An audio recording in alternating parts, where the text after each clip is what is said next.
Hello and welcome to Aditya maths student. हम लोग last class में जो देखे थे 4 पार्ट्स पढ़े थे और वो रेट मेजरर का पार्ट था। एप्लीकेशन ऑफ डिफरेंशिएशन यानी एओडी पढ़ रहे थे, उसी में से एक चैप्टर था रेट मेजरर। अब हम लोग एक नए चैप्टर की ओर आ रहे हैं जिसका नाम है tangent and normal. Tangent and normal, हम लोग इसमें टेंजेंट के बारे में बात करेंगे और नॉर्मल के बारे में बात करेंगे। टेंजेंट का स्लोप क्या होता है, टेंजेंट नॉर्मल के बीच में एंगल कितना होता है, दो टेंजेंट के बीच एंगल क्या होगा, टेंजेंट का इक्वेशन क्या होगा, बहुत सारी बातें हैं जो एक एक करके हम लोग देखेंगे। तो फाइनली जो अब हम लोग एओडी का डिफरेंशिएशन यानी एप्लीकेशन ऑफ डेरिवेटिव का जो चैप्टर पढ़ने जा रहे हैं उसका नाम क्या होगा, tangent and normal. Okay students, चलो लेट्स स्टार्ट। 1 नंबर में लिखना है आप लोगों को tangent.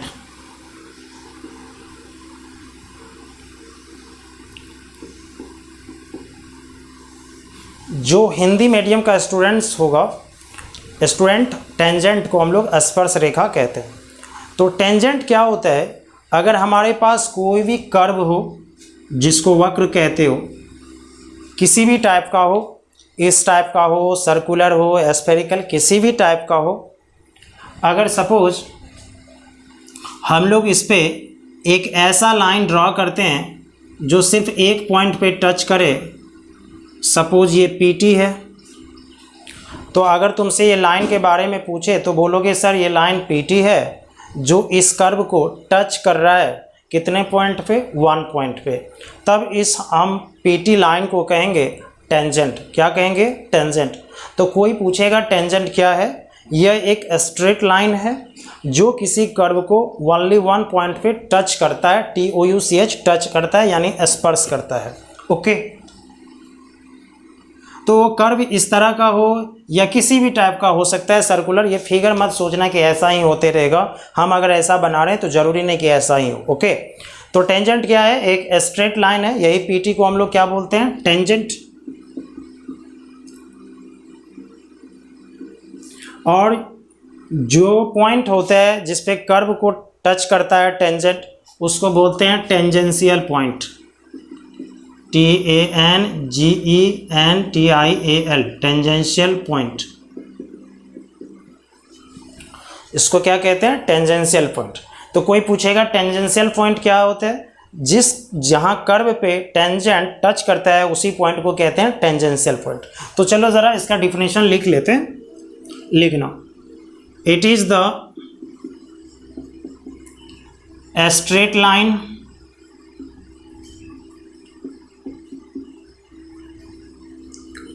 which touches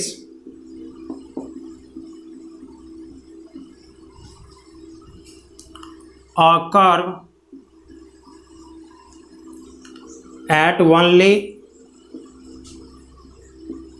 1 point, which touches a curve at only 1 point। तो ये एक ऐसा स्ट्रेट लाइन है जो किसी कर्व को एक ही पॉइंट पे टच करता है, उसको क्या कहेंगे, टेंजेंट। तो फिगर में पीटी क्या है, टेंजेंट है। PT is tangent in figure. Point P को क्या कहेंगे, tangential point. Point P is called tangential point। आशा करते हैं इतना समझ में आ गया होगा। तुम लोग वीडियो पॉज करके या स्क्रीनशॉट करके नोट कर लो इसको। ओके, चलते हैं नेक्स्ट की ओर।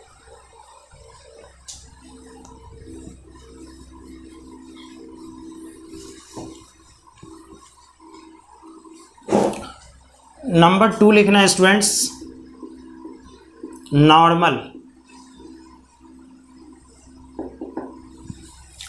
तो नॉर्मल क्या होता है स्टूडेंट, नॉर्मल भी एक स्ट्रेट लाइन होता है। नॉर्मल भी क्या होता है, एक स्ट्रेट लाइन होता है जो टेंजेंट को कट करता है परपेंडिकुलरली मतलब 90 डिग्री पे। तो नॉर्मल क्या होता है, एक स्ट्रेट लाइन होता है जो टेंजेंट के क्या होता है, नॉर्मल होता है। तो टेंजेंट के नॉर्मल मतलब यहाँ कहीं भी हो सकता है, लेकिन नहीं, कहता है टेंजेंशियल पॉइंट पे नॉर्मल होना चाहिए। कहाँ नॉर्मल होना चाहिए? टेंजेंशियल पॉइंट पे। तो क्या यही है टेंजेंशियल पॉइंट? तो अगर यहाँ पे नॉर्मल ड्रॉ करें, नॉर्मल मीन्स 90 डिग्री एंगल बनाता हो, तो अगर ये नॉर्मल है और ये टेंजेंट के साथ कितना एंगल बनाता है? 90 डिग्री, तब इस पी एन लाइन को हम लोग बोलेंगे नॉर्मल। ओके, तो कोई पूछेगा नॉर्मल क्या है? It is also a straight line which is perpendicular to the tangent at tangential point. यह भी एक स्ट्रेट लाइन है जो टेंजेंट के परपेंडिकुलर होता है। कहाँ पे होता है? टेंजेंशियल पॉइंट पे होता है। तो लिखना, it is also a straight line which is perpendicular to the tangent at tangential point। कहाँ पे? टेंजेंशियल पॉइंट पे होता है। ओके, तो इसमें कौन है नॉर्मल? P n. तो p n is normal, p n is normal. Tangent normal के बीच हमेशा हर वक्त एंगल कितना डिग्री आएगा? 90 डिग्री। तो टेंजेंट परपेंडिकुलर होता है हमेशा किसके? नॉर्मल के, यानी नॉर्मल भी किसके परपेंडिकुलर होता है? टेंजेंट के। दोनों एक दूसरे के परपेंडिकुलर होता है। तो अब मन में आएगा सर ये फिगर क्या करें? जो पहले बनाए थे वो टेंजेंट के लिए हो गया, नॉर्मल के लिए फिर से ऐसा बना लो जैसा अभी दिख रहा है तुमको। ओके, चलो आशा करते हैं नोट कर लिए होगे। तो अभी तक दो चीज़ तुमको समझ में आ गया, टेंजेंट क्या है, नॉर्मल क्या है। ओके, टेंजेंट क्या है? जो किसी कर्व पे एक ही पॉइंट पे टच करके चले जाए उस लाइन को टेंजेंट कहते हैं। नॉर्मल क्या कहते हैं? वैसा लाइन जो टेंजेंट के परपेंडिकुलर हो, यानी टेंजेंट से 90 डिग्री का एंगल बनाता हो, और वो कहाँ पे बनाता हो? टेंजेंशियल पॉइंट पे। तो उसी को हम लोग क्या बोलते हैं? नॉर्मल बोलते हैं। आशा करते ये भी समझ में आया हो।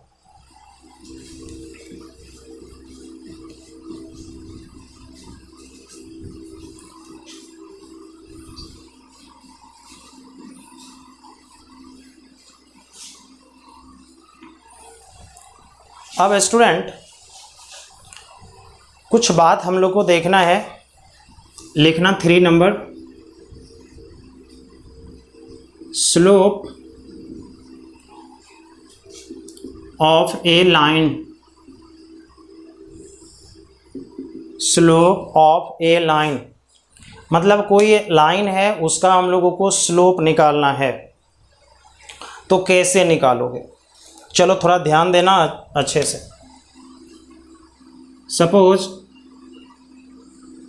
ये लाइन है और इसका स्लोप निकालना है, तो ऐसे नहीं पूछेगा कि स्लोप, खाली लाइन ड्रॉ करके स्लोप बता दीजिए, कुछ ज़रूर देगा।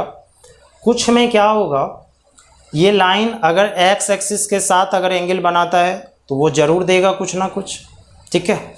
या ये लाइन 2 पॉइंट से पास करता है तो इसका कोऑर्डिनेट्स देगा। ओके, तो सपोज हम बोल रहे हैं कि इसका कोऑर्डिनेट है x1 y1, इस पॉइंट का कोऑर्डिनेट है x2 y2।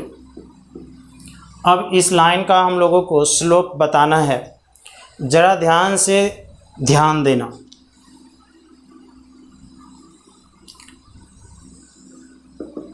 ये x एक्सिस और y एक्सिस मान लिए। स्टूडेंट सबको पता होगा, अगर हम यहाँ से यहाँ परपेंडिकुलर डालें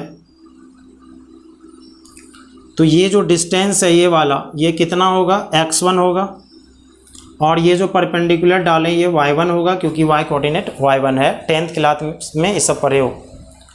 फिर अगर हम यहाँ से परपेंडिकुलर डालें तो वो परपेंडिकुलर डिस्टेंस क्या होगा मेरा? y2, और यहाँ से टोटल डिस्टेंस यहाँ तक ये क्या होगा? x2।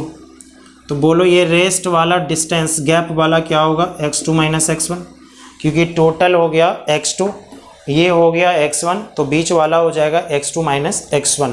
ध्यान देना यहाँ पे। अब अगर हम इसको इससे ज्वाइन करवा दें परपेंडिकुलरली, तो ज़रा बताना, ये है y1, यहाँ से यहाँ तक था क्या है y2, तो बोलो ये गैप वाला क्या होगा y2 माइनस y1। कहोगे यस सर बिल्कुल होगा। B से दिस तक सपोज L है, B से L तक y2 है, और ये A से M तक y1 है, तो N से L तक भी तो y1 ही होगा, दोनों इक्वल होगा। तो बोलो टोटल y2 है, ये y1 है, तो y2 माइनस क्या होगा y1। अब ज़रा ये बताना, ml है x2 माइनस x1, तो ये भी क्या होगा x2 माइनस x1 होगा। अब अगर ये एंगल थोड़ी देर के लिए हम साई मान लें, तो उस ट्रायंगल से अगर हम पूछें तुम लोगों से फ्रॉम ट्रायंगल ABN, और अगर पूछें कि टेन साई क्या होगा, तो टेन साई का मतलब यानी टेन थीटा का मतलब perpendicular by base P by B। P कितना है y2 माइनस y1, बेस कितना है x2 माइनस x1। आया? कहोगे यस सर बिल्कुल आया। और याद करो, हम लोग पढ़े थे डिफरेंशिएशन, जब हम पढ़ा रहे थे तो वहाँ पे पढ़ाए थे dy by D x equal tan Sai. कहोगे यस सर बिल्कुल पढ़े थे। और टेन साई का आज फार्मूला क्या आया y2 minus y1 bye x2 minus x1। तो किसी भी लाइन का अगर स्लोप निकालना है, ध्यान दो इस जगह पे, ये ब्लॉक में जो सजा है, किसी भी लाइन का अगर स्लोप लाना है, तो ये सब क्या है स्लोप है। किसी भी लाइन का स्लोप लाना है तो देखो यहाँ तीन चीज़ आया, dy बाई डी एक्स आया, टेन साई आया, y2 minus y1 by x2 minus x1 आया। तो y2 minus y1 by x2 minus x1 क्या हुआ, ज़रा आ जाओ फिगर में। इस लाइन को छोड़ के नीचे नहीं देखो, खाली लाइन को देखो। y2 माइनस y1 मतलब ऐसा, y2 माइनस y1 अब बाय में x2 माइनस x1 होगा कि नहीं। तो अगर किसी लाइन का स्लोप निकालना है और वो दो पॉइंट से पास करता है, तो y कोऑर्डिनेट का डिफरेंस बाय x कोऑर्डिनेट का डिफरेंस वही उस लाइन का स्लोप कहलाएगा। कोई दिक्कत? अगर कोई लाइन दो पॉइंट से पास करेगा तो y कोऑर्डिनेट का डिफरेंस बाय x कोऑर्डिनेट का डिफरेंस वही उसका स्लोप कहलाएगा। कोई दिक्कत? दूसरी बात, अगर वो लाइन x एक्सिस के साथ, अगर वो लाइन, जो लाइन के बारे में बात हो रही है, जो लाइन x एक्सिस के साथ साई एंगल बनाएगा, तो टेन साई को स्लोप कहेंगे। टेन साई को क्या कहेंगे? स्लोप। अगर कोई कर्व है, अगर कोई क्या है कर्व है, कर्व समझते ही होंगे, ये कर्व है, पूछेगा इसका टेंजेंट का स्लोप, तो टेंजेंट यही होगा।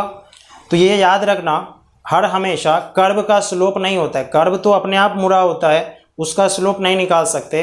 तो अगर कोई कर्व है तो उसके क्या होगा, टेंजेंट का स्लोप तुमसे पूछेगा। ओके, अगर बोल भी दे कि कर्व का स्लोप लाओ, समझ जाना टेंजेंट का स्लोप हमसे पूछा जा रहा है। ओके, तो कर्व का स्लोप नहीं होता है, किसका स्लोप होता है? टेंजेंट का स्लोप होता है। तो अगर टेंजेंट का स्लोप कहें तो भाई टेंजेंट कोई मंगल ग्रह से आया हुआ चीज़ तो नहीं है, ये भी एक स्ट्रेट लाइन ही है। और स्ट्रेट लाइन का भी फार्मूला पढ़ लिए, स्लोप का तीन फार्मूला दिख रहा है हम लोगों को, dy by D x, ten Sai, y2 minus y1 by x2 minus x1। जैसा देगा वैसा यूज़ करोगे। अगर एंगल देगा तो टेन साई यूज़ करना, अगर y का डिफरेंस y1 y2 वाला देगा तो डिफरेंस बाय डिफरेंस लेना, अगर कर्व का इक्वेशन देगा तो dy बाई डी एक्स लिखना। ओके, अभी हम थोड़ा और डिटेल में जा रहे हैं, यहाँ तक पहले तुम लोग लिख लो।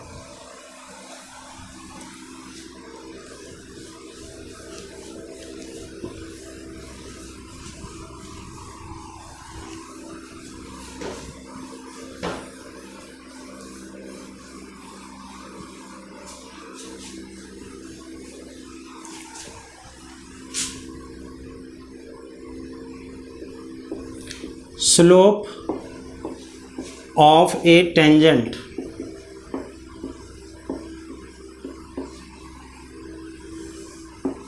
स्लोप ऑफ ए टेंजेंट, कोई टेंजेंट है उसका हम लोग को स्लोप निकालना है। समझ लो वो लाइन का जो स्लोप होता है वही टेंजेंट का होता है। चलो थोड़ा सा ध्यान दो, फिगर चेंज कर देते हैं। कोई कर्व है ये और इसका इक्वेशन दिया है y equal F x. Obvious है कि इक्वेशन देगा तुमको, कोई कर्व है, कोई फिगर है, उसका इक्वेशन तो देगा। Suppose Y square equal 5x, Y square equal to 2x, Y Q equal x plus 9, कुछ तो देगा। ओके, कर्व का इक्वेशन देगा। तो अगर कर्व का इक्वेशन देता है तो अगर कर्व के इक्वेशन को डिफरेंशिएट करोगे तो dy बाई डी एक्स मिलेगा। तो वो जो dy बाई डी एक्स आएगा वो क्या कहलाता है, ध्यान से सुनना।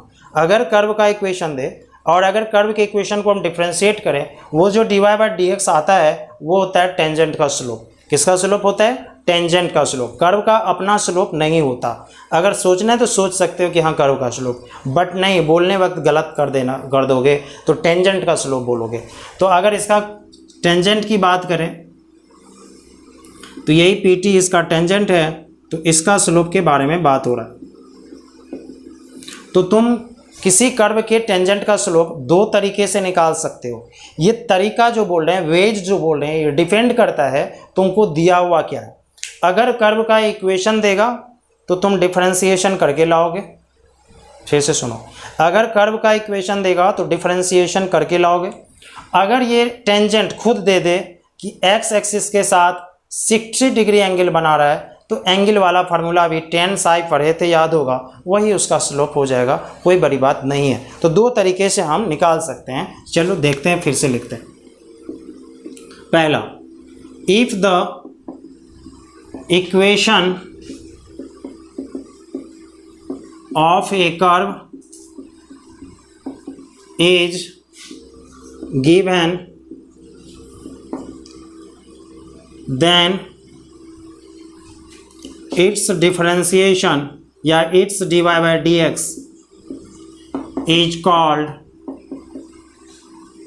slope of its tangent, slope of its tangent। Okay, हम सारा कुछ बताएंगे, अभी दोनों लिख देते हैं। तो dy बाई डी एक्स को आज क्या कहोगे जरा बताओ, slope of tangent. dy by D X को क्या कहोगे, स्लोप ऑफ टेंजेंट। याद करो पिछले चैप्टर में कुछ और बोले थे, rate of change of y with respect to x। तो dy बाई डी एक्स का मीनिंग बदलते जाएगा। ओके, यहाँ पे क्या कर रहे हैं, dy बाई डी एक्स को स्लोप ऑफ टेंजेंट। पिछले चैप्टर में क्या बोले थे, rate of change of y with respect to x। दूसरा, इफ द टेंजेंट मैक्स मतलब बनाता है an angle psi with the positive direction of X axis, then tan psi is called slope of tangent।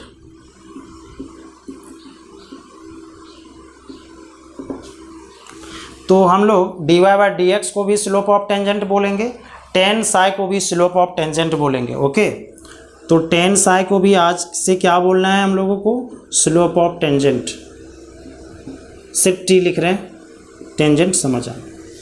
अब ज़रा बताओ, दोनों तो slope of tangent है, ये डिपेंड करता है कि दिया हुआ क्या है। अगर कर्व का इक्वेशन देगा तो हम डिफरेंशिएट करेंगे और अगर हमको एंगल देगा तो tan साई वाला फार्मूला लगाएंगे।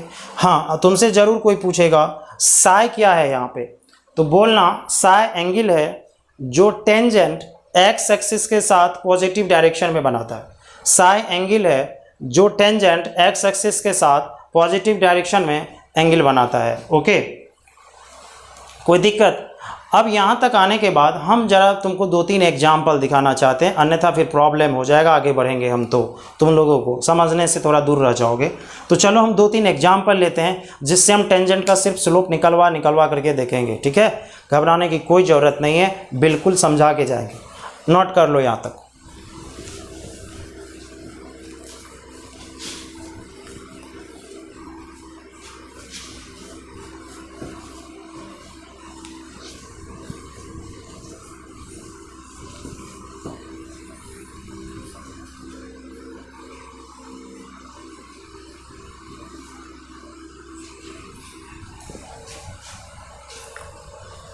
चलो लिखना क्वेश्चन 1। जैसा पूछा जाता है,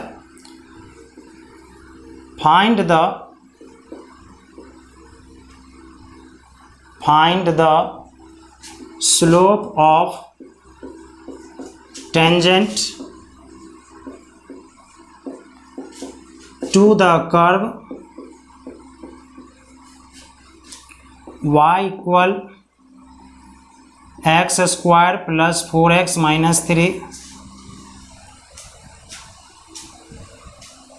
दिख रहा होगा at x is equal to 4। ये 3 है लास्ट में।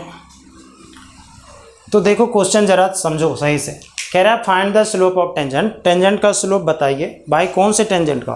टू द कर्व, यानी वो जो कर्व पे बन रहा होगा उसका आप टेंजेंट का स्लोप बताइए। और जब x इक्वल टू क्या होता है? 4 होता है। तो ऐसे नॉर्मली कोई भी फिगर बना लेंगे, तुम्हारी मर्जी, किसी भी तरह का बना सकते हो। और इसका इक्वेशन दे रखा है y equal X square plus 4x minus 3। और इसका जो टेंजेंट होगा बताओ, यही टेंजेंट होगा? कहोगे बिल्कुल सर। इसका हम लोगों को स्लोप पूछा जा रहा है। फिगर इस तरह से तुम लोग बनाना, जब भी क्वेश्चन बनाओगे इस चैप्टर में फार्मूला भी रटना पड़ेगा तुमको, प्लस फिगर भी सही सही बनाना पड़ेगा, नहीं तो कुछ क्वेश्चन में दिक्कत हो जाएगा तुम लोगों अगर फिगर नहीं बना पाए तो। सबसे पहले देखो फिर से, कर्व का इक्वेशन दिया था, कर्व तुम किसी तरह का बनाओ, कोई डिस्टर्बेंस नहीं है। टेंजेंट तुम इस तरह से ड्रॉ कर सकते हो। टेंजेंट का स्लोप पूछा जा रहा था, स्लोप इक्वल व्हाट लिख लिए, कोई बड़ी बात नहीं।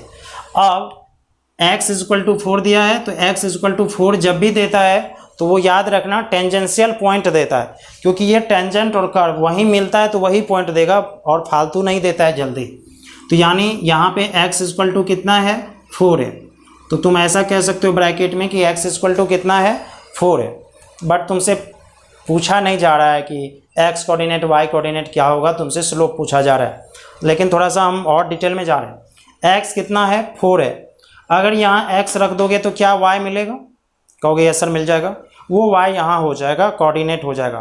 तो कभी कभी कोऑर्डिनेट भी तुमसे पूछा जाता है तो इस तरह निकाल सकते हो, बट अभी तुमसे नहीं पूछा जा रहा है, इसलिए निश्चिंत रहना है। हमको इस 4 से तत्काल कोई मतलब नहीं रहेगा। अगर कोऑर्डिनेट पूछा जाता, x दिया था, रख देते, y आ जाता। चल अब जरा बताना, इक्वेशन ऑफ कर्व है y equal X square plus 4x minus 3। इसी कर्व का टेंजेंट का हमको स्लोप लाना है। तो हम पहले देखेंगे दिया हुआ क्या है। भाई कर्व का इक्वेशन दिया है और थोड़ी देर पहले पढ़े थे, अगर कर्व का इक्वेशन देगा तो हम इसको डिफरेंशिएट करेंगे, और अगर हम इसको डिफरेंशिएट करेंगे तो स्लोप मिलेगा किसका? टेंजेंट का। तो differentiating with respect to x dy by D X square का डिफरेंशिएशन 2x, 4 का हो गया 4x का 4, 3 का 0 at x is equal to कितना बोला था? 4। तो dy बाई डी एक्स हो जाएगा 2 इंटू 4 प्लस 4, 4 2 जा 8 प्लस 4 12। यही हम लोग का क्या हो जाएगा? आंसर हो जाएगा। कोई बड़ी बात नहीं है। आशा करते हैं सबको समझ में आया होगा। कुछ भी नहीं है ऐसे क्वेश्चन में। तो अगर कर्व का इक्वेशन देगा तो हम डिफरेंशिएशन ला करके आराम से टेंजेंट का स्लोप बता सकते हैं। चलो लिखना question 2। Find the slope of tangent to the curve 2x plus 3 by x minus 4 at x equal 3। तो कुछ भी नहीं बदलने वाला है, खाली बस यहाँ पे इक्वेशन बदला है तो हम इक्वेशन बदलेंगे, फिगर भी नहीं बदलेंगे, कोई ज़रूरी नहीं है फिगर बदलने का। Two y equal 2x plus 3y x minus 4 हो गया, सेम फिगर होगा, कुछ भी चेंज नहीं होने वाला। अब यहाँ पे y चेंज हो जाएगा सही में, क्योंकि ये y इक्वल दिया है 2x plus 3y x minus 4। अब अगर डिफ्रेंशिएट करोगे तो तुम लोग बताना क्या यहाँ u बाई वी का रूल फॉलो करना पड़ेगा? कहोगे यस सर। तो अब अगर डिफ्रेंशिएशन ख़राब है तो ये चैप्टर तो ख़राब होगा, ये लिखा हुआ है, गारंटी है इस बात का। तो भाई डिफ्रेंशिएशन को रिवाइज करते रहना। तो बताना यहाँ डिफ्रेंशिएट करो u बाई वी से, ऊपर वाले का डिफ्रेंशिएशन करोगे, इसका डिफ्रेंशिएशन होगा 2x का 1 3 का 0 यानी 2, डिनोमिनेटर कांस्टेंट यानी x माइनस 4 माइनस डिनोमिनेटर का DC x का 1 4 का 0 और न्यूमरेटर कांस्टेंट यानी 2x plus 3 divided by denominator का होल स्क्वायर। तो मल्टीप्लाई करोगे तो 2x माइनस 8 हो जाएगा और इधर माइनस 2x माइनस 3 हो जाएगा, बाय में x माइनस 4 का होल स्क्वायर हो जाएगा। यहाँ से 2x कैंसिल हो जाएगा, माइनस 8 माइनस 3 माइनस 11 बाय में x माइनस 4 का होल स्क्वायर हो जाएगा। x का वैल्यू कितना दिए थे 3, तो 8x इक्वल टू 3, तो dy बाई डी एक्स हो जाएगा माइनस 11 x की जगह रखे थे 3 माइनस 4 का whole square minus 11 E minus 1 का square plus 1 that is minus 11 answer. Slope कुछ भी हो सकता है, नेगेटिव पॉजिटिव कुछ भी, क्योंकि स्लोप का मतलब टेन थीटा का वैल्यू, और टेन थीटा का वैल्यू दुनिया में कुछ भी हो सकता है इन्फाइनाइट तक। इसलिए स्लोप में ये नहीं समझाना फ्रैक्शन नहीं होगा, ये नहीं होगा, वो नहीं होगा, सब हो सकता है दुनिया का कोई भी वैल्यू। आशा करते हैं ये भी क्वेश्चन समझ में आया होगा, नोट कर लो। तो 2 क्वेश्चन बना के दिखा दिए। अगर कर्व का इक्वेशन देगा तो तुम कैसे डिफ्रेंशिएशन कर सकते हो और कैसे तुम स्लोप निकाल सकते हो, आसानी से निकाल सकते हो। तो ये था जब कर्व का इक्वेशन देता तब। अब अगर एंगल देगा तब कैसे लाओगे, चलो ज़रा उसके बारे में भी हम बात करते हैं।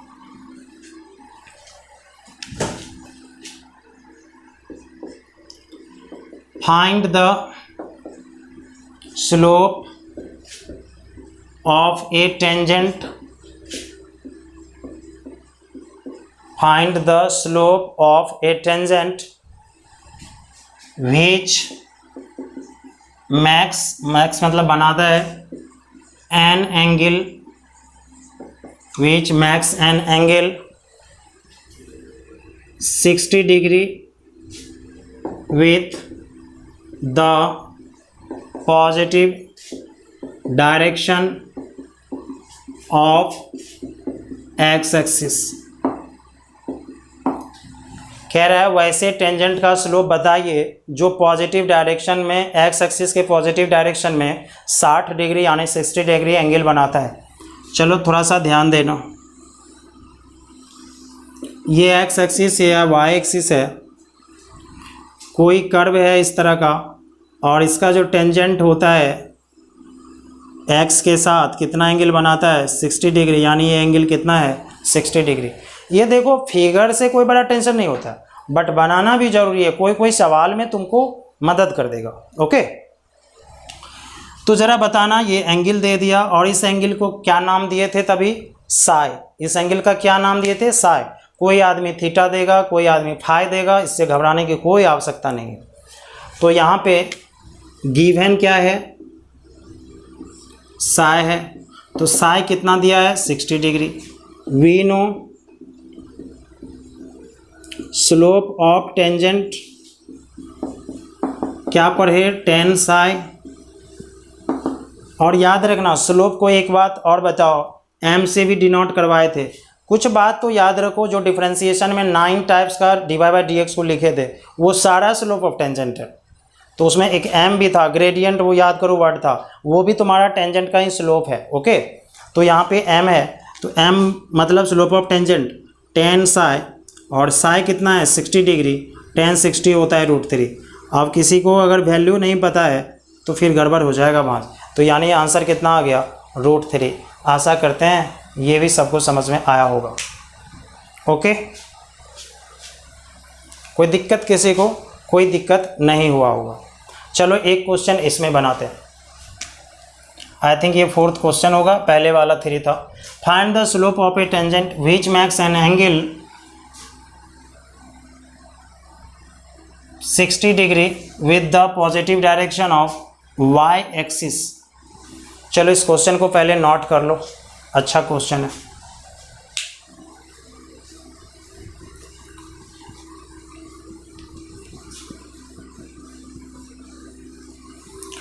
इससे पहले वाले में बोले थे कि x डिफिनेशन जो था टेंजेंट के स्लोप का, तो बोले थे कि x एक्सिस के साथ अगर एंगल बनाएगा तो उसी का टेन साई यानी वो स्लोप होता है। लेकिन इस बार x के साथ एंगल नहीं बना करके किसके साथ बना रहा है, ज़रा ध्यान से देखो, y के साथ बना रहा है।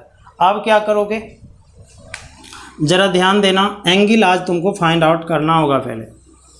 क्या ये वाई एक्सिस है? कहोगे यस सर। वाई ये टेंजेंट मान लो, सपोज सोच लो ये कर्व है, किसी भी तरह का बना सकते हो, कोई प्रॉब्लम नहीं है, हम तुम पे कोई बाउंडेशन देना नहीं चाहते। अब बताना वो बोल रहा है पॉजिटिव डायरेक्शन में, यानी इस डायरेक्शन में वाई के साथ जो एंगल बनाता है वो कितना बना रहा है? 60 डिग्री। ये 60 डिग्री दिया हुआ है, लेकिन क्या ये मेरा साई होगा क्या? नहीं। साई कौन होगा? ये जो एक्स एक्सिस के साथ पॉजिटिव डायरेक्शन में एंगल बनाएगा टेंजेंट, वो मेरा साई होगा, वो नहीं होने वाला। तो कहोगे सर कैसे होगा? तो अगर हम स्लोप निकालेंगे हमको तो साई का वैल्यू चाहिए, थोड़ी चाहिए, कोई मतलब नहीं है। अब कैसे बनाओगे? चलो थोड़ा सा ध्यान देना तुम लोग अच्छे से।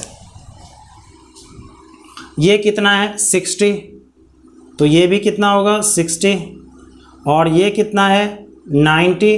तो बोलो यहाँ से psi equal 90 degree plus 60 degree लिखोगे कि नहीं लिखोगे? कहोगे सर क्यों लिखें हम? याद करो 8th class 9th class, exterior angle जो होता है दोनों इंटीरियर एंगल का अपोजिट एंगल का सम होता है, तो यानी 10 प्लस 10 किसके इक्वल होगा? साई के इक्वल। नहीं तो ऐसे भी कर सकते हो, 90 प्लस 60 कितना होता है? 150। ये कितना हो जाएगा? 30, क्योंकि 180 होता है तीनों एंगल का सम, तो ये 30, तो उधर क्या होगा? 150। और ऐसे भी ऐड करो 150, कोई प्रॉब्लम नहीं। साई कितना आ गया इस बार? 150। इस सवाल पे ध्यान रखना। तो बोलो अब स्लोप ऑफ टेंजेंट यानी एम क्या होता है? 10 साई, तो 10 150 डिग्री। अब 10 150 डिग्री का भाई वैल्यू कैसे निकाला जाए? तो हम तय करेंगे पहले कौन quadrant? Second quadrant. Second quadrant में एंगल को लिखते हैं 180 माइनस थीटा यानी 30 डिग्री, और सेकेंड में 10 नेगेटिव, 180 पे नाम चेंज नहीं होता, 10 30, और 10 30 का वैल्यू होता है 1/√3। This is your answer. तो जो स्टूडेंट को यहाँ दिक्कत हो रहा है कि 180 माइनस 30 का कैसे वैल्यू निकला, ट्रिगोनोमेट्रिक का बेसिक पार्ट चल रहा है 11th का, उस सेक्शन को जा कर के देखो, समझ में आ जाएगा। और आज भी एक वीडियो अपलोड होगा उसमें एक और, तो उसमें भी समझ में आ जाएगा। और एक बार तो पढ़ा चुके हैं 12th में हम, ठीक है। आशा करते ये सबको समझ में आ गया होगा।